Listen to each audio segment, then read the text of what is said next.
이렇게 과찬의 말씀을 해주시니까 몸둘 바를 모르겠습니다. 사실 저는 공화당 행사는 공식적인 행사는 처음이고 마치 학생들이 도강하듯이 서울역 앞에서 사실 초기부터 우리 탄핵 사태가 일어나던 그 초기에 비가 오고 눈이 오고 하는 현장에서 저는 먼 발치에서 보면서 아까 우리 화평 장군님께서는 애국가를 이야기하셨습니다만 저는 거기서 이 몸이 죽어서 나라가 산다면 이슬같이 기꺼이 죽어를 나는 그 군가를 들을 때마다 뒷좌석에서 눈시울을 붉혔습니다.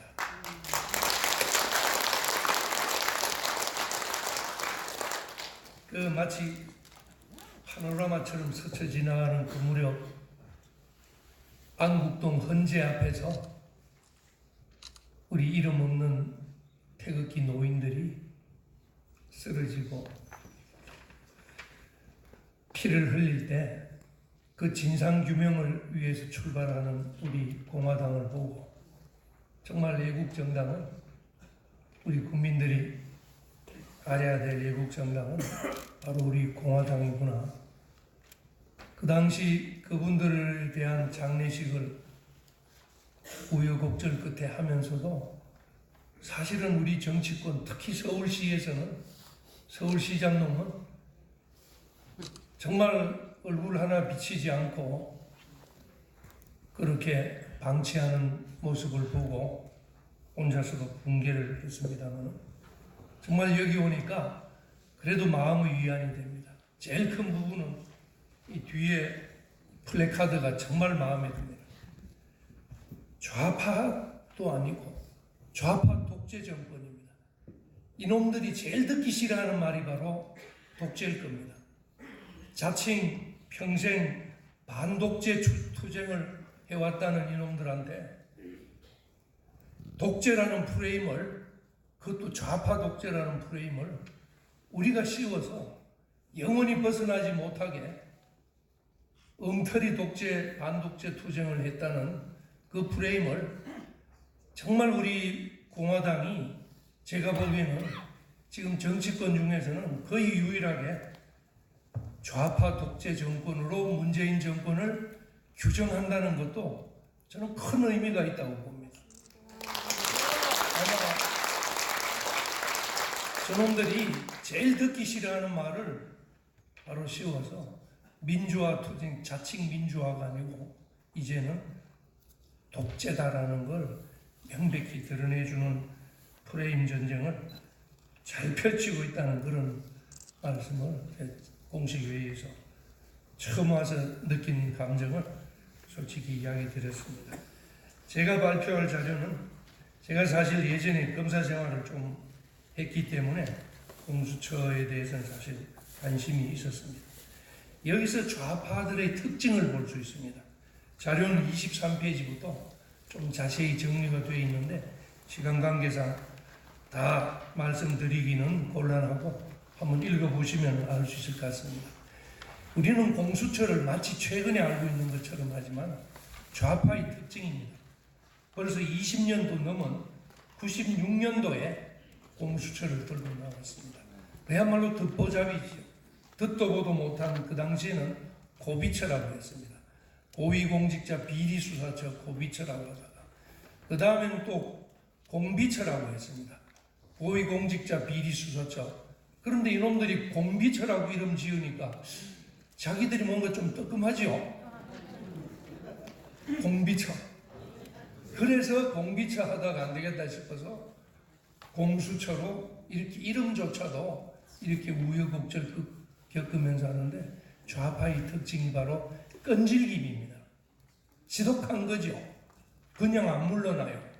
한번 시작했다면은 살라미 전술처럼 왼팔 먼저 끊고 그 다음에 오른팔 끊고 다리 내달라 안 잡아먹지. 우리 마치 젤레 동요에 나오는 것처럼 마지막에는 몸통까지 다 잡아먹는 전형적인 좌파 전술입니다. 거기서 우리 우파에서 대응한 거 보세요. 처음에 특검제를 도입을 했습니다. 이걸 폐지시키고 타협안으로 그 다음에 부패방지법을 통과시켜서 부패방지위원회를 만들어줬습니다. 바로 공수처라는 자체가 이름 그대로 고위공직자 비리수사처, 범죄수사처니까 부패방지를 하기 위한 전담기구입니다. 그래서 우리나라는 부패방지위원회를 벌써 근 20년 전에 우리 조 의원님도 계시지만은 아실 겁니다. 그때 다 통과시켜 줬습니다. 그래서 그것이 지금은 국가청렴위원회로 명칭 바뀌었다가 국민권익위원회로 지금 또 살아 있습니다. 그런데도 저놈들은 포기하지 않습니다. 또 더 내놔라고 해서 마침내 19대까지 와서는 우리 박근혜 정부에 들어와서 박근혜 대통령께서도 양보를 해서 그 전에 있던 개별 입법에 의한 특검제, 특별검사제, 뭐 조폐공사 특검, 뭐 노무현 대통령 특검 이런 건 그때 법을 만드는데 드디어 상설특검제, 소위 제도특검이라고 합니다. 특검을 평상시에는 할 일 없으니까 임명하지 않지만은 특검법을 만들어서 필요하면은 국회에서 의결을 해서 바로바로 작동시키는 박근혜 정부에서는 상설특검제까지 받아줬습니다. 드디어 나아가서 대통령 측근의 비리, 청와대 비리를 조사하는 명목으로 특별감찰관제까지 법제화해서 도입을 했습니다. 그야말로 하나하나씩 다 했습니다. 그런데도 포기하지 않고 지금 와서는 다시금 20년이 넘은 공수처를 다시 꺼냅니다. 지금 외국의 덧보잡인 나라들, 작은 나라들이 공수처 같은 데가 있다고 하지만은 그런 나라는 특검제도 없고 특별감찰관제도 없습니다. 부패방지위원회도 없고 그런데 우리는 다 갖춰놓고 나서도 마지막으로 공수처를 다시 말해서 독재 정권의 마지막 포절을 갖추어서 지금 그나마 독재 정권에 대항할 수 있는 기구가 그나마 검찰법원이죠. 그런데 어제 우리 이규택 선생님께서 말씀하신 것처럼 법원도 넘어갔습니다. 그 100년 전쟁이라는 그 판결을 가지고 이승만 박정희 대통령에 대해서 그렇게 인신공격을 하고 명예훼손을 하는 영화를 합법적이라고 김명수 대법원장이 판결해 줬으니까 법원도 넘어갔습니다. 그나마 윤석열, 저는 아직도 잘 모르겠어요. 이 양반의 정체가. 이 윤석열을 통해서 그나마 검찰이 조금 자기 편을 들지 않는다고 해서 느닷없이 검찰개혁으로. 그 전까지는 여러분 생각해 보세요. 법조개혁, 사법개혁입니다. 법조개혁, 사법개혁이 국민을 위한 것은 무슨 뜻입니까? 법조의 신뢰를 높이고 전관예우를 방지하고 유전무죄, 무전유죄를 방지하는 그 자체가 법조개혁인데 그 말은 사라지고 윤석열 검찰에 대한 통제가 마치 법조개혁인 것처럼 법조개혁이 조국 사태를 거치면서 검찰개혁으로 왔습니다. 그놈들의 용어를 한번 자세히 보세요. 이렇게 흘러오면서 가장 대표적으로는 그러면 정부안이 있느냐? 조국이가 그렇게 설쳤으면은 검찰개혁의 마지막 퍼즐이 공수처라고 한다면은 공수처 법안에 대해서 법무부안 내지 조국안이 있느냐? 여러분 아무리 뒤져보세요. 정부안 자체가 없습니다. 공수처 안에 대해서는 조국안도 없습니다. 왜냐? 그동안 역대 정권이 20년 동안 넘어오면서도 정부에서 법무부에서 공수처 자체를 그동안 반대해왔기 때문에 공수처 안이 정부에 없었던 겁니다.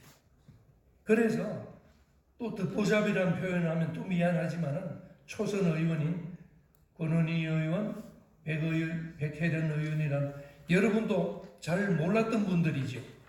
이분들을 내세워서 이 좌파 문재인 정권에서 좋아하는 공론화 과정, 공청회라든가 이런 걸 전면적으로 생략을 하고 깜깜이 법 제도로서 국민 여론을 조사를 하면은 지금 또 공수처법 찬성하는 여론이 훨씬 높지요. 왜냐? 아주 간단하죠. 법 이름만 보세요. 고위공직자 범죄를 수사한다는데 어느 국민이 반대하겠습니까? 그렇게 해서 여론조사만 가지고 이렇게 물어붙이니까 여론조사도 법 내용에 대해서는 한마디도 안 하고 고위공직자 잘못을 처벌하는 기구를 만드는데 우리 검찰은 믿을 수 없기 때문에 따로 만듭니다. 여러분은 찬성합니까? 반대합니까? 아마 여러분들도 다 찬성할 거예요. 이런 식으로 깜깜이 법을 만들었다는 거예요. 그래서 심각한 문제점을 지적을 하고, 이 공수처법은 20년 전부터 우리 국가보안법 폐지와 함께 좌파 진영의 최대 수건 사업이었다는 점을 우리는 참 지독한 놈들이라고 하면서도 우리 우파에서도 배워야 할 점, 이 지독한 끈질김. 우리 위안부 할머니 수요일 투쟁하는 거 보세요. 백남기 사건 보세요. 얼마나 끈질깁니까? 촛불 집회 보세요. 처음에는 청계천에서, 세월호도 그렇죠. 청계천에서 촛불 집회 시작할 때 제가 보기엔 한 20, 30명 모여서 시작한 게 저렇게 된 거예요. 좀 배워야 될 점이 아닌가 싶습니다. 여하튼 또 공수처법이 통과되면 문제가 현역 군인이 들어갑니다. 원래 군인은 군법에 의해서 조사를 받게 되어 있습니다. 우리 헌법에. 그런데 군인을 박찬주 대장을 민간법원에서 해서 말썽이 있었죠. 이제는 공개적으로 군인들을 일개 검사가 직접 조사하는데 현역 군인뿐만 아닙니다. 퇴직 군인, 은퇴한 군인까지, 공무원도. 정말 우리 국민들이 착각하고 있는 게 현직 공무원이 아닙니다. 퇴직 공무원까지. 그 다음에 고위공직자뿐만 아닙니다. 여기 혹시 언론인들이 계시면은 언론인도 해당됩니다. 왜냐? 우리 최순실과 박근혜 대통령을 경제적 공동체라는 이론으로 공범으로 엮듯이 피의사실 공표죄, 직무상 비밀 누설죄는 상대방이 주로 언론이죠. 언론을 공범으로, 공직자와 공범으로 피의사실 공표죄 넣으면은 전 언론기관이 입을 닫아야 되겠죠. 다시 말해서 해당 범죄에 피의사실 공표죄가 들어가고 직무상 비밀 누설죄가 들어갑니다. 그 다음에 퇴직 공직자까지 들어가니까 사실은 그런 점을 밝히고 여론조사를 하면은 저는 찬성할 국민이 거의 없을 텐데 싶습니다. 그 다음에 어떤 범죄에 대해서는 공수처 있는 검사가 기소권 가지고 있고 어떤 범죄는 기소권은 가지지 않고 조사만 하고 검찰에 넘긴다고 합니다. 아니 세상에 검사면 기소를 하려면 다 하는 거지. 어떤 사건은 검찰에 넘기고 어떤 사건은 직접 기소를 하는 거예요. 우리 법 체계상 있을 수 없는 일입니다. 그래서 정부안을 못 만드는 거예요. 정부안을 만들면은 법제처나 관계기관에 조회를 하면은 다 스톱이 다 걸리는 거죠. 그러니까 국회의원안을 만들면은 그런 여과 장치를 거치지 않고 그냥 다 통과되게끔 그게 패스트 트랙에 올라와 있습니다. 이달 말부터 먼저 선거법을 통과시키고 그 다음에 공수처법, 아까 연동제 관련해서 충분히 이야기했습니다만은 선거법을 미끼로 해서 마지막으로 공수처법을 한다고 합니다. 이 선거법도 무섭죠. 저는 또 한 가지 더 빠뜨린 점을 말씀드리고 싶은 것은 18세까지 투표 연령을 낮추는 게 선거법에 살짝 들어가 있습니다. 연동형뿐만 아니고 18세는 고3들입니다. 우리 편의점에서 술, 담배 팔 때 18금이라고 하죠. 만 18세 고3들까지는 술, 담배를 못 팔게 합니다. 선거권을 18세까지 주게 되면 고3들한테 술, 담배를 팔아야 됩니다. 미성년자 관람 불가도 낮춰줘야 됩니다. 어떻게 국가의 정책을 결정하는 투표권을 우리 법률상 미성년자는 19세까지입니다. 18세한테 정치적 결정권을 주면서 술, 담배는 팔지 못하게 할 수 있겠습니까? 다 무너지죠. 그러면 고등학교 3학년들한테는 정당 가입의 자유가 생깁니다. 정당 설립 자유가 생깁니다. 정치권이 생기니까. 그 다음에 고등학교 현장에 지금 대학교에서는 좌파 정당의 지부가 다 들어와 있지요. 정의당. 안타깝게도 우파 정당은 아마 우리 공화당도 대학 지부는 아직 없겠지요. 이 젊은 놈들은 그냥 진보라는 말에 쑥 빠져서 이러면은 고등학교 교정까지 정의당 압구정 고등학교 지부가 생겨도 말릴 수가 없습니다. 투표권이 있으니까 선거운동도 가능합니다. 이 무서운 독소조항 이 패스트 트랙으로 통과되면요 18세 고3까지 선거권이 정치권이 정치 참여권이 내려오게 된다는 것도 여러분들이 아시고 학부형들이라면 결사반대를 해야 됩니다. 아니면 우리 학제를 고치든지 17세까지 다 고등학교를 마치게 해주든지 그렇지 않으면 학교가 엄청난 혼란이 일어납니다. 고등학교 3학년만 투표 있을 때 우리나라 선거가 얼마나 자주 있습니까? 선거 있을 때마다 담임 선생님 보고 나 투표하러 가니까 오늘 학교 안 갑니다. 투표권이 있기 때문에 말릴 방법이 없지요. 이런 사태가 벌어집니다. 조금만 생각하면 엄청난 일인데 그걸 숨기고 통과를 시키려고 하고 있습니다. 다시 공수처 법안으로 돌아와서 자세한 그런 자료에 제가 사실 충분히 적었습니다만 법조계에 장악하는 마지막 버전. 지금 법무부는 완전히 민변화가 되어 있습니다. 공수처가 생기면은 공수처 자체가 민변화 또는 참여연대가 장악을 하게 되는 겁니다. 저는 공수처를 만든다길래 처음에는 일자리를 이놈의 문재인 정권에 들어와서 일자리에서 저는 하다못해 공수처를 만들어서 일자리라도 늘리나 싶었습니다. 그거라면 잘하는 건지 법안을 보니까 일자리 늘린다고 하면서 한 4, 50개 됩니다. 이 4, 50개 일자리를 만약 늘린다면 민변하고 참여연대 일자리를 늘리는 거죠. 저는 또 공수처라 하길래 처음에는 발음이 잘 안 돼서 공술처라고 들었습니다. 하도 우리 국민들을 열받게 하니까 나라에서 술이라도 공짜로 주나 보다. 그럼 차라리 이름을 공술처라고 하든지 그러면 모르는 국민들이 찍어라도 주게. 그렇죠. 네. 그래서 공술처라고 하더라도 여러분들 속지 마시기 바랍니다. 그 다음에 나머지 조금만 더 제왕적 25페이지의 문제점은 제왕적 대통령 정계 진출을 위한 예를 들어서 조홍천 우리 권력 근처에 권력기관 청와대 근처의 권력기관 공수처가 대표적으로 청와대 직속 권력기관이 됩니다. 그렇게 되면 정치권하고 유착할 수밖에 없는 게 우리 조홍천 의원도 박근혜 전 대통령 당시 민정수석실에 공직기관 비서관을 했죠. 그런데 지금 국회의원이 돼서 민주당 가 있었습니다. 이석수라는 분도 박근혜 대통령 당시에 특별감찰관을 했죠. 이분도 결국 권력기관이 청와대 근처에 있으면 또 다 정치권에 유착하게 됩니다. 이석수 씨도 지금 국정원 기획조정실장으로 가 있습니다. 권은희도 마찬가지죠. 나름으로 경찰에서 큰 소리 치다가 드디어 수서경찰서 수사과장 하다가 지금 또 국회의원이 됐죠.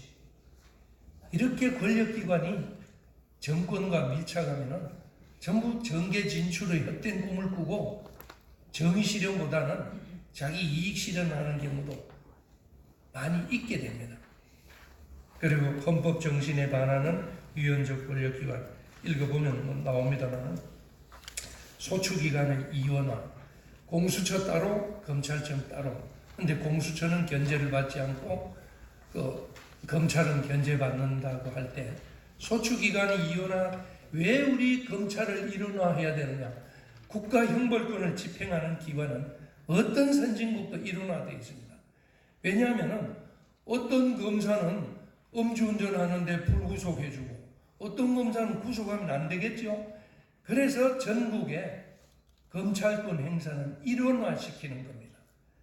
0.5 이상 되면 구속, 그런 기준을 만들어서 법 집행을 통일화시키는데, 공수처는 뇌물 100만 원까지 받으면 구속 안 하는데 검찰은 구속하고, 이렇게 이원화되는 걸 막아야 된다는 거.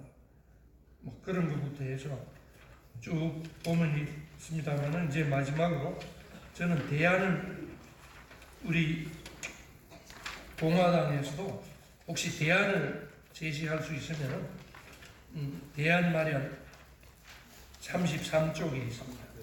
그 앞에 해외 부패 전담 수사기관이라고 있습니다만은, 해외 홍콩에 있는 염정공사라든가 싱가포르에 있는 그 부패 탐호조사국, 탐호라는 게 탐관오리라는 뜻이죠. 이 특징을 보면은 전부 중국 문화권, 포청천 이야기 나오는 검찰 제도가 발달하지 않은 중국 문화권 또는 도시국가형인 작은 국가에서 도입해야 됩니다. 적어도 미국, 영국, 프랑스, 일본을 포함해서 민주주의가 발달한 큰 국가에서는 전례가 없습니다. 그냥 검찰 하나만 있으면 된다, 이렇게 보는 기관입니다. 그래서 검찰권이 발달되지 않은 나라에서도 하되, 우리 권은희 또는 백혜련 안에 보면은 염정공수와 싱가포르 탐호조사국이 나오는데 32페이지 자료에 나오는 것처럼 이 염정공수나 탐호조사국에는 기소권이 없습니다. 조사권만 있습니다. 그런데 살짝 속이고 기소권까지 우리 패스트트랙에는 넣어놨습니다. 그 전에 부패방지위원회 법을 싸울 때는 기소권은커녕 조사권을 주느냐 안 주느냐 가지고 싸웠습니다. 그런데 이제 와서는 조사권을 초월해서 기소권까지, 그래서 기소권 주는 것만큼은 막아야 되는 것이 대안적 해결에서 33페이지. 지금 있는 제도도 충분하다. 부패방지위원회, 국민권익위원회도 있다. 특별감찰관 제도 있다. 상설특검 제도 있다. 외국이 없는 제도를 우린 다 하고 있다.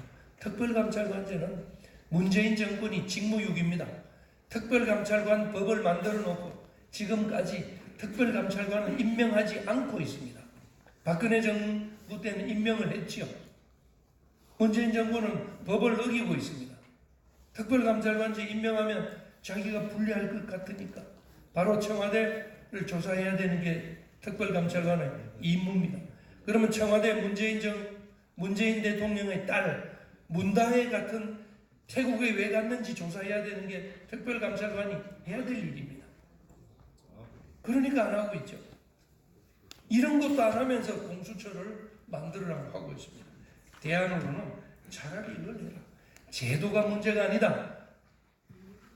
제도를 시행하는 사람의 문제다. 있는 거라도 제대로 해라.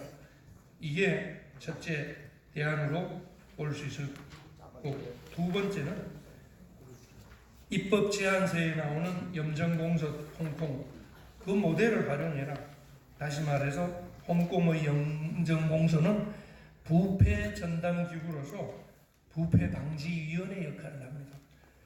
다시 말해서 부패방지 교육과 홍보를까지도 맡는 우리 국민권익위원회, 옛날 국가청렴위원회 역할하고 똑같습니다. 수사권은 없습니다. 그러면 어떻게 하느냐? 35페이지 가운데 따라서 차제에 또 다른 옥상옥 우려가 있는 공수처 설치보다는 부패방지 주무부서인 기존에 지금에 있는 국민권익위원회에서 과거처럼, 이게 붙여놓은 게 우리 이명박 대통령이 그 당시 조금 실수를 했습니다만은, 과거로 다시 돌아가서 부패방지위원회를 떼내어서 부패방지기능, 부패행위, 공익침해행위, 부정청탁행위, 이해충돌 방지행위, 이게 다 부패방지를 위한 제도죠.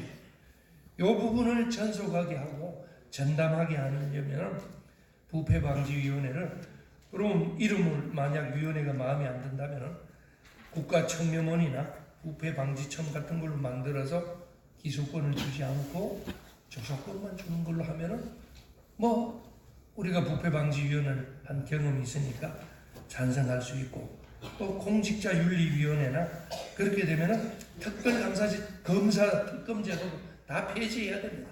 그래야 형평이 맞죠. 홍콩엔 특별검사제도 없습니다.